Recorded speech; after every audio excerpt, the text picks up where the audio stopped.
sinabi ni Malutikia. Alam niyo po, matagal na natin sinasabi yan, pero dahil hindi tayo sikat, si Auntie Claire talaga, no? Ang papel talaga ni Auntie Claire, mambalatuba ng mga Duterte, bumanat sa mga Duterte, attack dog laban sa Duterte. May tapauho po yan. Tanungin niyo yan tungkol sa, halimbawa, ang tanong sa kanya kahapon, na-miss ko nga si Sa totoo lang po si Auntie Claire, malaking bagay po sa mga vlogger ng Duterte. Bakit? Araw-araw kami may binabanatan. Tuwing magbubuka ng bibig si Auntie Claire, tsak, may topic kami. Kasi alam mo na may masasabi at masasabi na pabor sa atin. Isang araw lang na mawala yan si Auntie Claire, namimiss kagad natin. Wala tayong babanatan. Pero totoo yung sinasabi ni napakabastos. Maganda yung pinunto ni Tikia . Actually, natalakay natin yan. Again, no? Kaya nga natin inuulit dahil pag sikat na po yung nagsalita, at least yung mga sinasabi natin, nagkakaroon na po ng prestige. Yan. Ayon po kay Tikia, napakabastos nito ni Auntie Claire, no? Napakabastos. Bakit po napakabastos? Wala pong paggalang sa dating presidente ng Pilipinas. Ako kasi, dahil tinanggap na natin na si Auntie Claire ay attack dog, wala pong sasabihin niya na mabuti sa mga Duterte. Pero kung ito po yung sinasabi ni Auntie Claire, ang talagang posisyon ng pamahalaan na sinasabing walang jurisdiction sa ICC. May jurisdiction ang makikipagtulungan sa ICC kung ipapahuli si Duterte. Pero kung si Duterte po, kung si Pangulong Duterte po ay pababalikin sa Pilipinas, ay hindi po makikipagtulungan. Pero maganda yung punto nito ni Malutikia. Kahit ayaw ninyo, sukan-suka kayo sa tao, kahit ayaw pa ninyo kay Pangulong Duterte, may karapatan po ang gobyerno na tanggapin ang Pilipinong isinusuli sa kanya. Nakuha po ninyo, hindi pa po natin tinatanggalan ng citizenship si Tatay Digong. Maganda yung punto na yun. Nakaligtaan ko po yun . Ang sinasabi ko po kasi, tsaka sinasabi rin ni Roque, yung sabi kasi ni Roque, di ba? Pwede namang ibang bansa yung tumanggap kung ayaw ng Pilipinas. Ay, hindi po pala. Tama nga po pala. Bakit hindi nyo tatanggapin si Tatay Digong? Hindi na ba siya Philippine citizen? Di ba? Kahit po, criminal pa yan. Kung pinatawad yan dun sa, ibig sabihin, yung mga OFW, kahit po criminal, kung pinatawad na po yan, hindi mo po pwedeng sabihin na, at pinabalik na sa Pilipinas, hindi mo pwedeng sabihin na, ayaw namin dyan, criminal pala sa inyo yan, bakit namin tatanggapin? Lahat po ng Pilipino na isinusuli dito sa ating bayan, hindi po natin pwedeng sabihin yung mga sinasabi ni Auntie Claire na hindi kami makikipagtulungan dyan. Anak ng pupa, hindi ba president? Wag na po yung presidente siya dati. Yung pagiging Pilipino na lang. Ibig sabihin pala, kung pinalaya po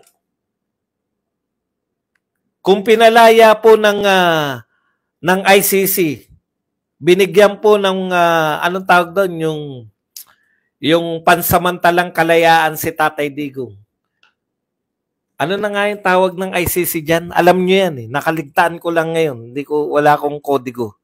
Ano na nga tawag doon sa hinihingi ni Kaufman? Interim release. Kung bibigyan po ng interim release si Tatay Digong, dapat pong tanggapin ng Pilipinas. Bakit po? Pilipino yan . Dumaan po sa korte. Imagine niyo, pag nag-order pala ang ICC ng interim release, pwede palang hindi tanggapin ng Pilipino. Una, walang kaso. Ay, hindi pala walang kaso, may kaso. Una, hindi pa po napapatunayan na nagkasala. Tandaan po nyo yung dictum. Innocent until proven guilty. Inosenteng Pilipino.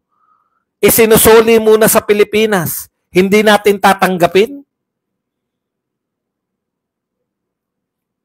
Kaya napakabastos po.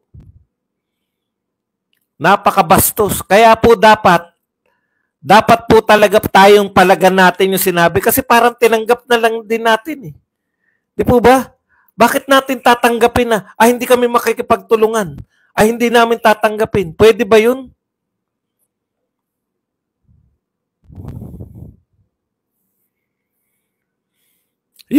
Correct. Yung basurang ang tinapon ng Canada sa atin, pinabalik ni Duterte, kinakailangan nilang tanggapin.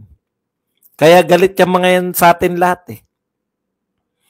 Tayo lang ang mahirap na bansa na pinahiya sila sa mundo. Ano pa ba?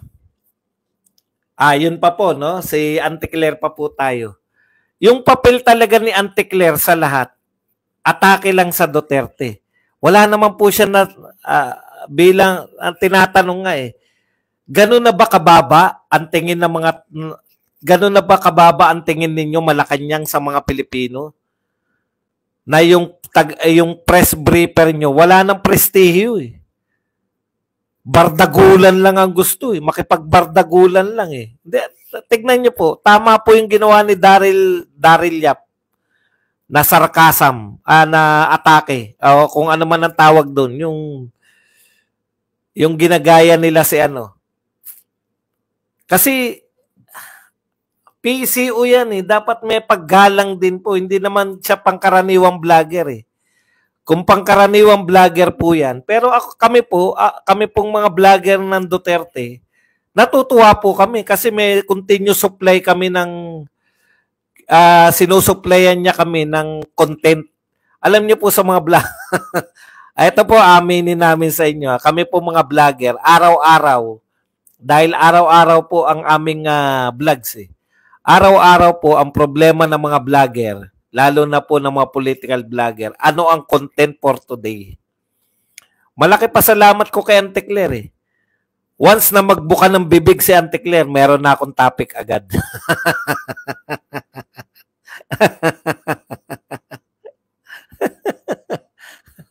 Di ba? Babanata ko lang. Pucha, kaya ko nga na i-live yung sinasabi ni Auntie Claire. May banat kagad eh. Hindi po ako mahihirapan eh. Dahil karamihan po sa mga sinasabi ni Auntie Claire, may mga lihim dun eh. Hindi niya naman talaga sinasagot eh. Ang ginagawa kasi ni Auntie Claire, hindi siya sumasagot kung hindi umaatake lang siya sa Duterte. Ganun na ganun yung kay Daryl Yap. Pag ang tanong mo, may kinalaman ba Duterte dyan? Next question. Parody. Ayun, parody. Nawala sa ano ko eh. Parody. Ayan, Ben Sentiments. Yung parody. Nakakatuwa, di ba? Okay.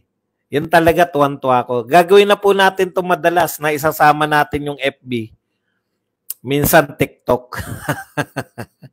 Gusto ko kasi, diyan kasi sa FB nakatambay yung mga kalaban natin. Okay. Isa pa pong binanatan ni Malutikia, ito nga si Bronner, no? Yung pagsasabi na parang kala mo talaga madadamay tayo sa gera eh.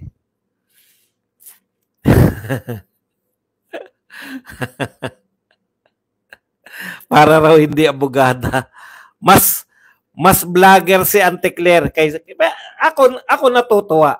Una, abogada yung ibig sabihin level up na po yung yung binabanata natin kasi sa totoo lang before Auntie Claire pinagtsatsagaan natin yung mga walang katuturang si Jared. Alam niyo si Jared kung ano man ang pangalan nun. Pansinin niyo po. Umiikot lang po yun. Hindi po yung umiikot na katulad ko na umiikot na pinalalawig natin eh. Sa kanya, pag may sinabi siyang isang sentence, babaguhin lang yung sentence, paulit-ulit, tapos tatawa lang. Ganyan lang po, lalo na po yung mga walang pangalan talaga. Yung mga vlogger ni BBM na walang katotoran, puta, tatawa lang talaga. Mga minamahal! Ito na po tayo, mga minamahal! Ay, mga minamahal, mga minamahal natin. Ito na po. Mga minamahal. Puta, panay ganun. Hindi mo alam kung ano ba ginagawa. Ano ba talaga ginagawa nitong mga to? Bakit ganun lang sila mag-vlog, no? Yung isa naman, tawa lang ng tawa. Oo, i-rephrase lang ni Jared yung sinabi niya. I-rephrase niya ng 3 beses para humaba. hindi talaga yung purpose nila. May isa naman, puta, nagpapakyut lang eh. Taas tatawa. Ay, nako! Ganito naman style ng isa. Ay, nako! Mga DDS vlogger din! Nako! Okay na. Para silang hindi po sila sentence man lang. Kasi yung sentence, di ba? May complete thought. Wala talagang mga direksyon ng putya. Ay, nako, nag-iiyakan na ng mga vlogger.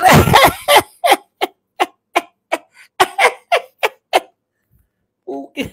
Ay, si Mike Abe, ibang klase yan. Si Mike Abe, dahil laki naman niya sa anong tawag dyan? Sa media man yan. Salita lang ng salita yan kahit walang kawawaan. Eh, si Maravillas, hindi ko alam. Buhay pa ba? hindi na napapadaan sa akin. Parang may mga lang po, yung makapagsalita lang. Nakakulong na si Digong niya! Eh, apo!